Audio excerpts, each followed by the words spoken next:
E é com grande felicidade que podemos dizer que acertamos outra teoria em Schumacher Valkyrie, mas dessa vez é sobre os spoilers que lançaram mais cedo do capítulo 79 de Schumacher Valkyrie, que do mesmo jeito que aconteceu lá na 8ª rodada, um dos personagens recebeu um flashback bem mais cedo do que o esperado comparado aos outros. Então vamos ver como foi o passado do tão chamado Rei Leônidas. E o começo do capítulo se parece um pouco mais como se alguém estivesse entrevistando outras pessoas, perguntando diferentes perguntas sobre o que elas pensam sobre o rei mais forte da história e o que os seus seguidores, os soldados que foram com ele para a batalha, pensavam dele também. E de primeira vista, o menino falou que o Leônidas tinha as costas mais legais de toda a Grécia ou talvez de todo o mundo. E que para um senhor de idade, vendo Leônidas lutar daquele jeito naquela idade, é como se ele mesmo pudesse lutar mais uma vez, apesar de sua velhice. E logo depois disso, já inicia mais um pouco sobre a história do rei, falando que nascem heróis em todo o mundo como diversas estrelas brilhantes, mas o rei Leônidas em específico é o homem que mais recebeu a admiração em toda a história da humanidade. E que no ano de 480 a.C., o rei Xerxes da Pérsia liderou um enorme exército de 300.000 homens.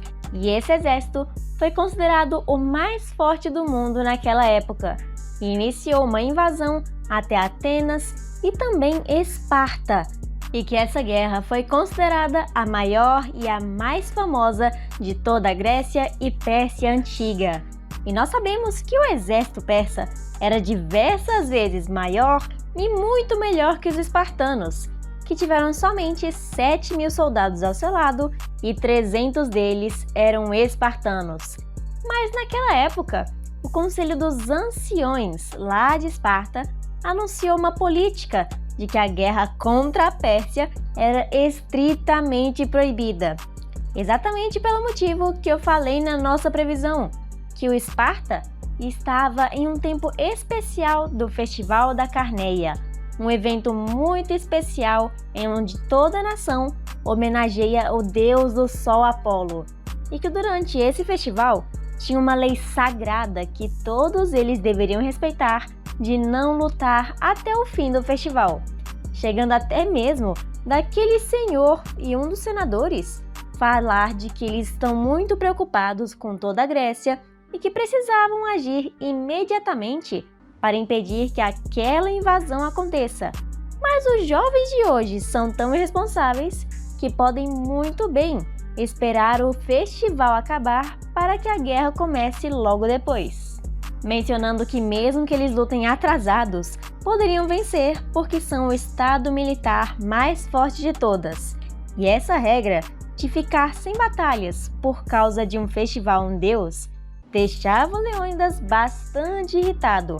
Ainda mais que é bem estranho que uma guerra espere o final de um festival acabar para poder acontecer. E admito que se eu estivesse no lugar do Leônidas, eu também ficaria bem irritada, já que ele possivelmente perdeu porque não tinha tropas o suficiente para equiparar os 300.000.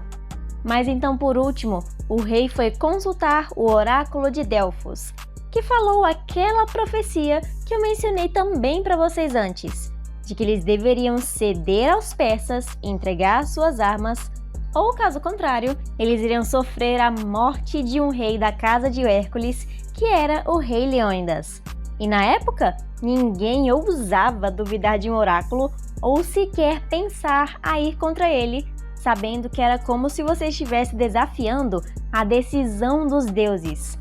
Isso era até chegar o rei Leônidas, que, como estava fumando sempre o seu cigarro, disse que tudo aquilo era uma simples idiotice e que ele não iria cumprir ou confiar num deus que ele nunca viu ou conheceu em toda a sua vida, dizendo o oráculo que vai mandar tudo o que ele faz desse jeito sem mais nem menos.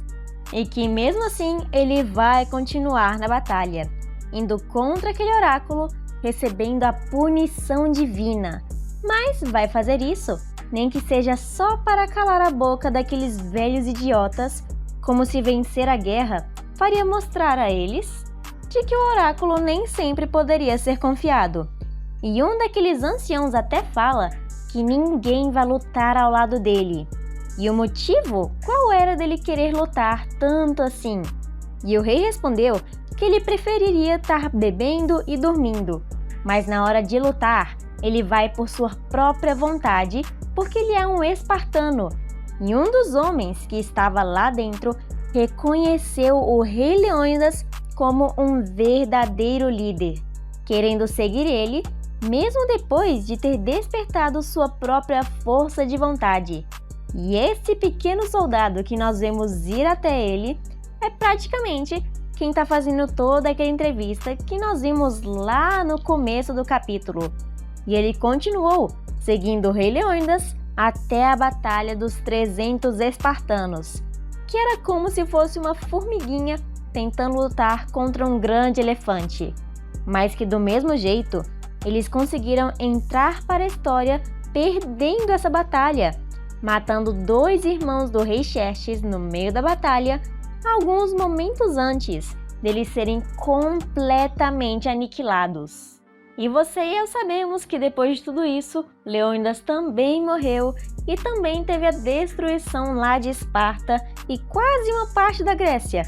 Mas aquele homem de antes que está fazendo entrevista não se arrependeu de ter seguido Leônidas, considerando uma enorme honra ter lutado ao seu lado, vendo suas enormes e poderosas costas.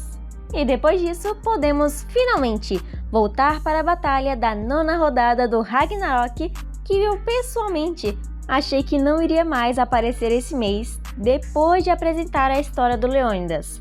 Mas, infelizmente, eles não mencionaram aquele pequeno detalhe que eu coloquei das flechas do rei Xerxes junto de seus soldados cobrindo todo o sol, já que isso até daria um significado a mais para a batalha do Leônidas e do Apolo.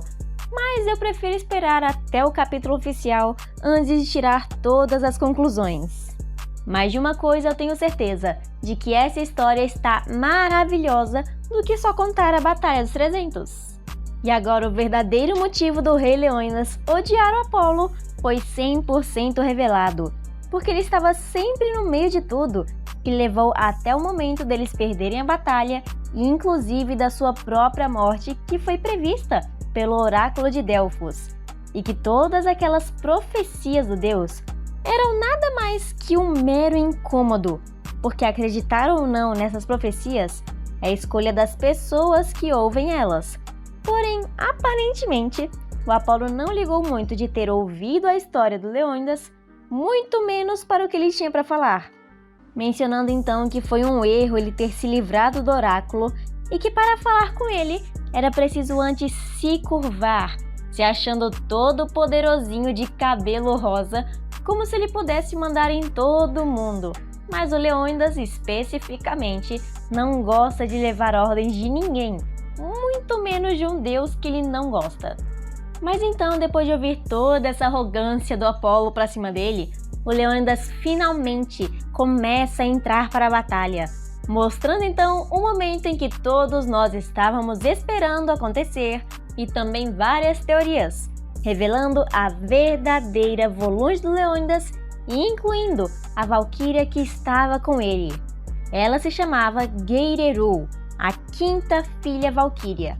E esse nome especificamente não existe em lugar nenhum, somente em um lugar que tem um nome muito parecido, que é no jogo do God of War, onde o nome seria Geirfrithul, que significa arremessadora de lança, o que até faria sentido, porque o Leônidas normalmente, como todos nós lembrávamos, era para ele usar uma lança, do jeito original que a gente esperava da história normal.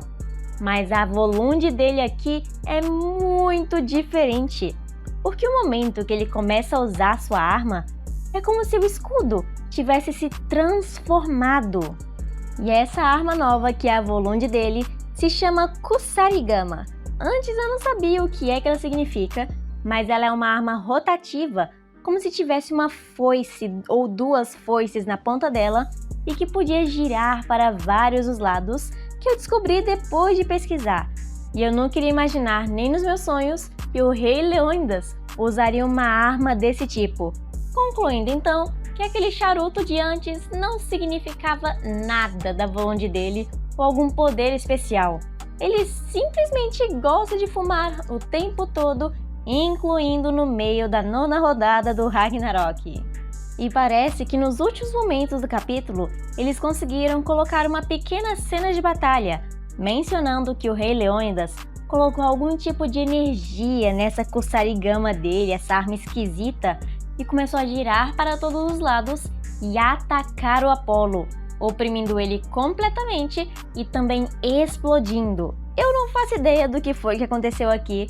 Pode ser também alguma coisa que teve nos spoilers que eu não entendi, ou simplesmente foi exatamente isso que aconteceu. Mas a frase final que o Leônidas fala pra gente é nada menos do que impressionante, dizendo que se quiser viver uma vida longa, você não deve ficar na frente de Esparta, porque provavelmente você vai ser atacado. Mas ele mostra também um sorriso encantador e provavelmente querendo provocar o Apollo, que deixou impressionado, até mesmo um deus assim tão arrogante como ele. E eu acho que provavelmente depois desse ataque do Leônidas ter usado a sua verdadeira arma e finalmente tá tomando a dianteira, vai trazer o Apollo a sua verdadeira personalidade. Se vocês se lembram que ele foi dito ter dupla personalidade, ou praticamente ele é só muito indeciso. Porque eu tenho quase certeza que a verdadeira personalidade do deus Apollo não é essa toda felizinha querendo se achar toda hora 100% do tempo. Eu tenho certeza em que em algum momento ele vai ser bem mais cruel como um verdadeiro deus que a gente espera. E apesar dos spoilers terem saído alguns dias mais cedo pra gente, eles infelizmente foram um pouquinho mais curtos que o normal, então esse vídeo aqui também não vai ser tão longo quanto vocês estão acostumados. Mas eu espero que vocês tenham gostado, porque eu amei cada momento que eles colocaram na história do Rei Leônidas, ainda mais vista de um ângulo completamente diferente do que o sol do próprio rei e da batalha que nós já conhecemos. E já deixa aqui embaixo nos comentários ou no servidor do Discord, que o link vai estar aqui na descrição, o que vocês acham que vai ter agora no capítulo 80. Olha só o tamanho que Shumatsu no Valkyrie já está ganhando. Vai ser maravilhoso se finalmente pudermos ver a verdadeira face de Apollo, incluindo a sua arma divina. Então é aqui que a gente finalmente se despede, mas por último, um momento especial para os membros do nosso canal. O historiador Jonathan Rock, Ian Thales, Yamado, Cherland Zero, Vianney Uchiha e Felipe Silva.